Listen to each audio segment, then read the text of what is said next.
Dig Radio, la radio qui vous écoute. Présentation aujourd'hui du campus des établières à Fontenay-le-Comte par Fabien Vary, responsable du centre de formation. Bonjour Fabien. Bonjour Nicolas. Merci d'être venu dans nos studios à Fontenay-le-Comte pour présenter le campus des établières, l'occasion pour nous de revenir sur les différentes activités proposées à Fontenay-le-Comte. Et pour commencer, vous connaître Fabien, quelles sont vos missions au centre de formation des établières ? Bien, donc bonjour et tout d'abord merci effectivement de m'accueillir dans vos locaux. Donc Fabien Vary, je suis le responsable du centre de formation des établières à Fontenay-le-Comte. Donc mon rôle consiste à assurer le bon fonctionnement du centre pour lequel donc, nous présenterons au cours de l'interview les différentes formations. Donc s'assurer du bon fonctionnement, c'est plusieurs choses. C'est d'abord s'assurer de l'organisation pédagogique des formations. C'est s'assurer du respect des exigences qu'on peut avoir vis-à-vis de notre certification qualité. C'est accompagner nos candidats dans leur démarche d'inscription et de recherche d'entreprise pour leur alternance. Et puis après, il y a toute la partie gestion financière, gestion administrative, la gestion des ressources humaines. Et puis enfin, donc, toute la partie développement de l'offre en lien avec le besoin des employeurs, ce qui passe par le développement de partenariats, de collaboration. L'idée étant d'avoir un lien très fort entre les besoins des entreprises et les formations que l'on propose. Et le tout donc avec l'appui de nos services support qui se trouvent sur notre siège à La Roche-sur-Yon. C'est un poste qui est très complet. Et puis souvent, quand on parle des établières, on pense souvent à La Roche-sur-Yon.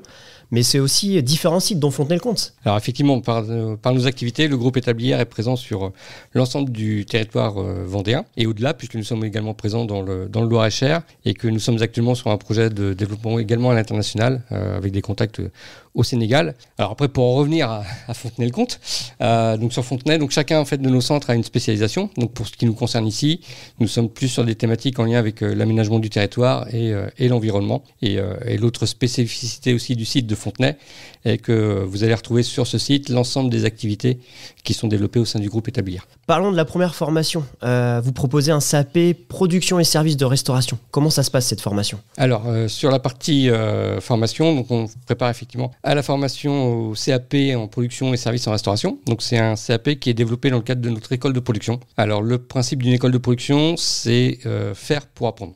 C'est-à-dire qu'on est sur une pédagogie différente, adaptée, où le principe c'est d'apprendre un métier en produisant pour répondre à de réelles commandes de clients. Donc là en l'occurrence des clients de restaurants. Donc on est sur une formation pour des jeunes de 15 à 18 ans, donc sans exigence de diplôme, sans frais de scolarité. Puisqu'en fait dans le cadre des écoles de production, la formation est gratuite pour le jeune, le principe étant que ce sont les prestations qui couvrent les frais de scolarité. Et quels métiers sont visés par la suite ? Alors sur ce CAP, on est sur des métiers de cuisinier, d'employé de restauration. Alors les employeurs, pour faire simple, c'est des cafétérias, c'est des restaurations de collectivités, donc EHPAD, cantine scolaire, cuisine centrale, des grandes chaînes de restauration rapide ou encore des routiers. Comment s'organise cette formation pour nos jeunes qui veulent y accéder ? Alors comme je disais tout à l'heure, on est sur un principe de faire pour apprendre. Donc on va trouver 70% du temps de formation qui se fait en pratique, donc là en l'occurrence en cuisine, donc où les jeunes sont encadrés par des maîtres professionnels qui sont issus de la restauration. Et donc concrètement, une journée, c'est le matin, ils sont en cuisine pour préparer les repas. Le midi, ils sont au service, donc self ou au bar. Et puis donc l'après-midi, ils sont en cours, donc de la matière générale, donc des maths, du français, pour préparer leur CAP. Et vous possédez, c'est ce qui est un peu extraordinaire quand même, c'est que vous possédez aussi à votre centre de formation, un restaurant self ouvert à tout public. Les jeunes peuvent mettre leur nourriture, leurs études même, le midi, directement pendant ouvert à tout le monde. Voilà, effectivement, oui. C'est ça, je vais y arriver sur ma question, mais c'est à peu près ça.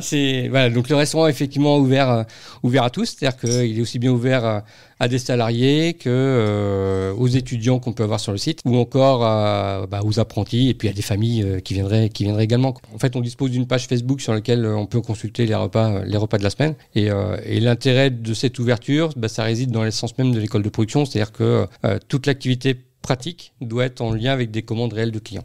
Proposez aussi d'autres formations comme technicien supérieur en système d'information géographique spécialité pilote de drone et un bachelor responsable qualité hygiène sécurité environnement. C'est très technique, mais il faut être technique.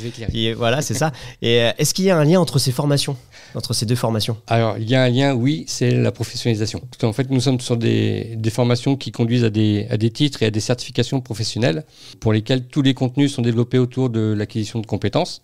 donc qui permettent d'assurer l'employabilité des stagiaires en sortie de formation. Donc pour ce qui concerne la formation en SIG, donc le système d'information géographique, donc on est sur un titre professionnel de niveau 5, c'est un bac+2 en sortie, donc qui est accessible à partir d'un bac. Pour la formation QSE, qualité, sécurité, environnement, on est sur une certification professionnelle de niveau 6, donc bac+3 en sortie, accessible à partir d'un bac+2. Donc là, c'est 2 formations qui sont développées en un an, donc pour des publics variés. Donc on a des salariés en reconversion professionnelle, donc ils peuvent y accéder en faisant jouer soit leur CPF ou une transition pro avec leur employeur. Soit on va être sur des demandeurs d'emploi, donc avec des financements via le Pôle emploi, ou alors sur de l'alternance dans le cadre de contrats d'apprentissage ou de contrats de professionnalisation. Et quel débouché pour ces formations-là du coup ? Pour la formation technicien supérieur en système d'information géographique, donc pour laquelle on parle également de géomatique. Il s'agit de métiers autour de l'information géographique. Alors, pour comprendre les types de débouchés, je vais m'attarder un peu sur la partie géomatique, donc de comprendre ce qu'est la géomatique. Donc géomatique, c'est en gros la fusion de 2 mots, c'est géographie et informatique. Et donc l'idée, c'est qu'on va exploiter ce qu'on appelle de la donnée géographique. Alors je vais prendre un exemple très simple qui va parler à tout le monde, c'est un espace vert. Donc un espace vert, il est géolocalisé parce qu'il est à une adresse précise. Voilà, tout le monde est capable de trouver un espace vert quand on lui donne une particularité. Donc derrière ça, cet espace vert, on va retrouver tout un tas d'informations. Donc ça va être le type de végétaux, ça va être les dates d'entretien, de tonte par exemple, ça peut être les produits utilisés, ça peut être la personne qui est intervenue, ça peut être le temps d'intervention, etc. Donc je vais avoir en fait une carte numérique avec des points, donc qui peuvent représenter des arbres par exemple, ou des surfaces qui vont représenter un espace vert. Et donc derrière ça, donc quand je vais avoir ma carte numérique, donc voilà, pour le grand public, c'est du Google Earth, par exemple. Google Earth, ouais, c'est ça. Voilà, c'est-à-dire que je vais cliquer sur mon point avec mon arbre, et de là, je vais retrouver toutes mes informations sur mon arbre, c'est-à-dire quel est le pépiniériste à qui je l'ai acheté, à quelle date, la durée de garantie, le coût, etc. Et donc avec toutes ces informations, je vais pouvoir après derrière exploiter mon service. Donc de l'information géographique, si vous voulez, il y en a partout, quoi. C'est-à-dire que un poteau électrique, c'est une information géographique, un mobilier urbain, un réseau d'eau potable, un poteau incendie, un bac d'ordures ménagères, un radar routier, enfin voilà, tout est sujet à l'information géographique. À l'information géographique. Et après, vous proposez aussi. Alors, je vais juste finir sur la partie donc sur le technicien SIG. Donc lui, son rôle, ça va être effectivement de structurer toutes ces données et puis d'en faire de l'exploitation via de la carte numérique. Alors, les employeurs, ça va être des collectivités, des services de l'État, ça peut être des bureaux d'études, ça peut être des gestionnaires de réseaux, donc tous les réseaux de gaz, réseaux électriques, réseaux de télécom, et puis toute entreprise qui détient de la donnée géographique. Nous, centre de formation, on détient aussi, entre guillemets, de la donnée géographique, c'est-à-dire que tous nos anciens étudiants, c'est de la donnée géographique, c'est-à-dire qu'ils sont à un endroit, ils sont géolocalisables, entre guillemets. Alors, on n'est pas rendu à mettre des puces sur nos étudiants. Pas encore. J'espère que non, ça ne viendra pas, vous inquiétez pas. Mais voilà, mais en gros, derrière un étudiant qui est sorti de formation, on peut retrouver le type d'entreprise, savoir le type de contrat, la rémunération éventuelle, le diplôme qu'il avait à l'entrée, la date de formation, etc., etc. Et un petit mot sur la formation QSE ? Donc pour la formation QSE, donc là ça parle un peu plus à tout le monde. On est sur tout ce qui est démarche d'entreprise autour de la qualité, donc ça peut être des certifications ISO 9001 notamment d'entreprise, autour de la sécurité, donc des évaluations de risques professionnels.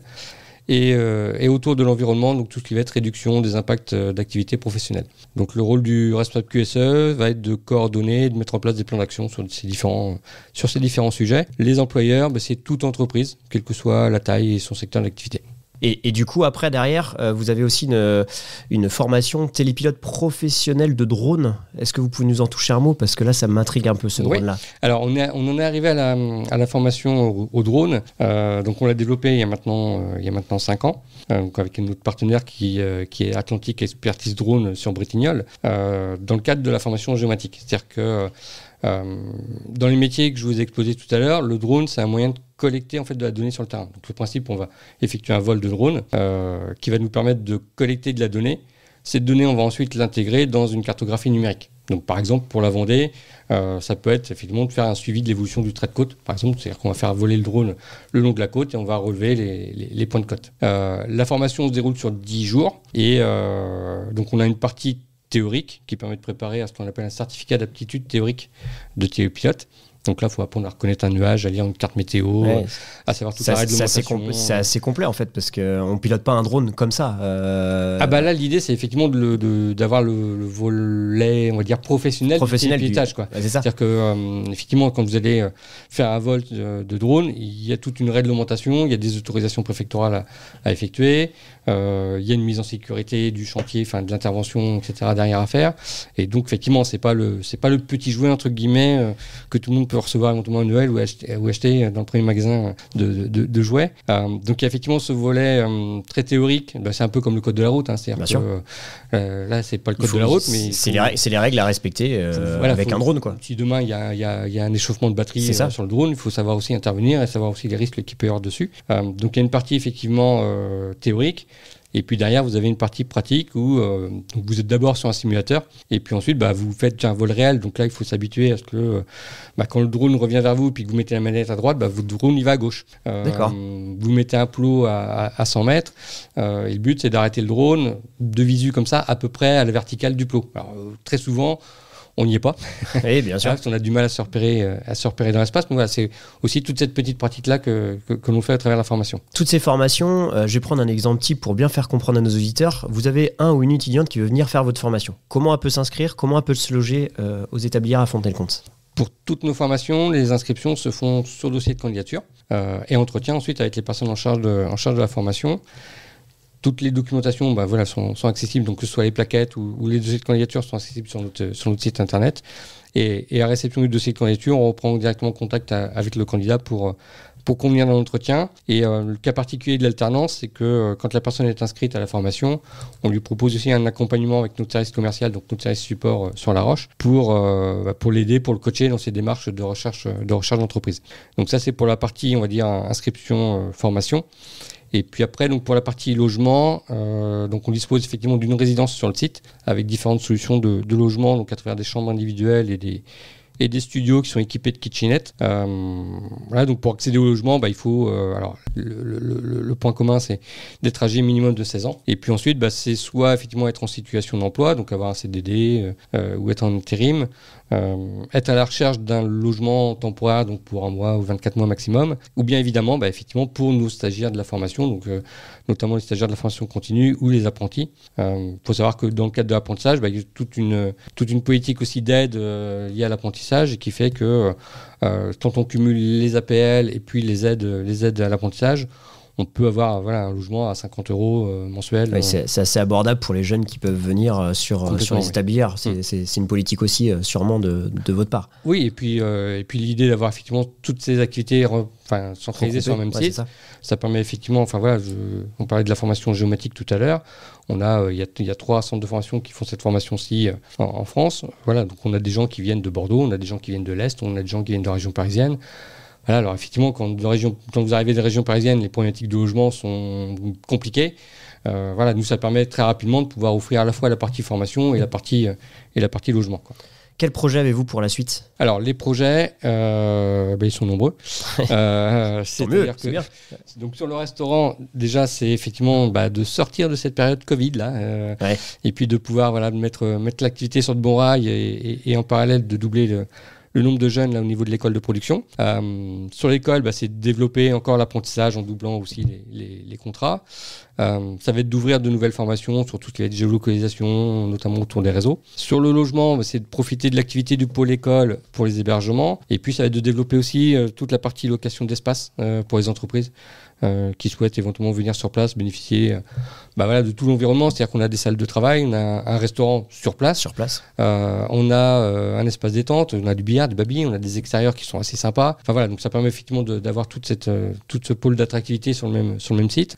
Et puis on a enfin un objectif aussi qui nous vient à cœur aussi bien sur le site de Fontenay qu'au sein du groupe établière, c'est de continuer à travailler sur cette spécificité du site qui se veut divers. Alors divers, on l'a vu par ses activités, mais aussi divers par ses formations, mais surtout divers par la diversité des publics qui se côtoient sur le site de Fontenay. Puisque vous allez retrouver des apprentis, vous allez retrouver des salariés, puisqu'on fait de la location de bureaux, vous allez retrouver des jeunes en décrochage scolaire, des salariés qui sont en reconversion professionnelle, des étudiants et des jeunes et des adultes en situation de handicap. Voilà, donc l'idée c'est vraiment d'avoir un mix là avec c'est ça. différents publics et qu'on soit sur une même volonté. Sur la même volonté, un mixte social, ce qui est important. Eh bien, merci en tout cas de votre venue, Fabien, d'être venu dans nos studios. Et puis, à bientôt. Merci à vous. Toute la journée, vous écoutez Dig Radio sur digradio.fr.